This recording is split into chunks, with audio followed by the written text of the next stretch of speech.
Bersefahaman dan saling percaya, hormat-hormati dan bekerjasama. Balurkan azam kita dengan tegas, bersatu, jujur setia. Subtopik 7.3 Bahasa Melayu sebagai bahasa ilmu dan bahasa perpaduan.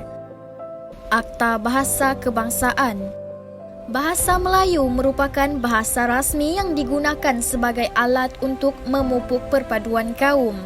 Kedudukan bahasa Melayu dimartabatkan melalui penggubalan undang-undang yang dikenali sebagai Akta Bahasa Kebangsaan. Akta Bahasa Kebangsaan diperkenalkan pada tahun 1967.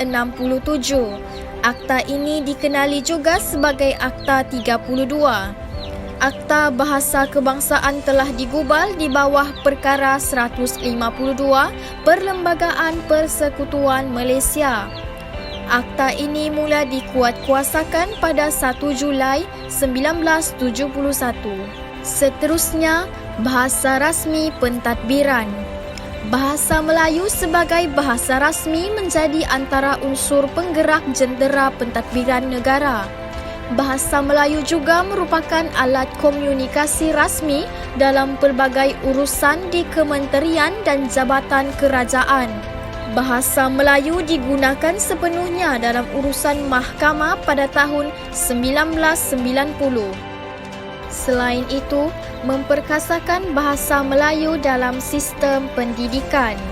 Pembukaan sekolah menengah kebangsaan yang menggunakan bahasa Melayu sebagai bahasa pengantar dipergiat di seluruh negara.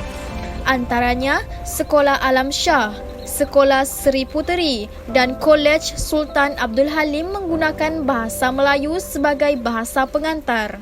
Penggunaan bahasa Melayu sebagai bahasa pengantar dapat memupuk semangat kekitaan dan bersatu dalam kalangan murid. Bilangan guru terlatih bahasa Melayu ditambah di sekolah menengah kebangsaan dan guru khas untuk sekolah menengah jenis kebangsaan.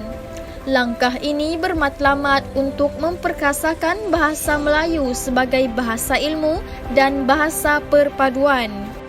Universiti Kebangsaan Malaysia (UKM) sebagai pusat keilmuan bahasa Melayu. Penubuhan UKM merupakan usaha untuk memartabatkan bahasa Melayu sebagai bahasa ilmu. UKM ditubuhkan pada 18 Mei 1970. Universiti ini muncul sebagai pusat pengajian tinggi awam pertama yang berjaya memperkenalkan pengajian pelbagai jurusan dan bidang kursus dalam bahasa Melayu. Penubuhan Institut Bahasa Kesusteraan dan Kebudayaan Melayu IBKKM pada 1 Disember 1972 menjadikan UKM sebagai pusat penyelidikan dan rujukan dalam bahasa, kesusasteraan dan kebudayaan tamadun Melayu. Institut ini kemudian bertukar nama kepada Institut Alam dan Tamadun Melayu, iaitu ATMA pada tahun 1992. Institut ini menjadi tumpuan para penyelidik, sastrawan, karyawan dan budayawan daripada pelbagai kaum dari dalam dan luar negara.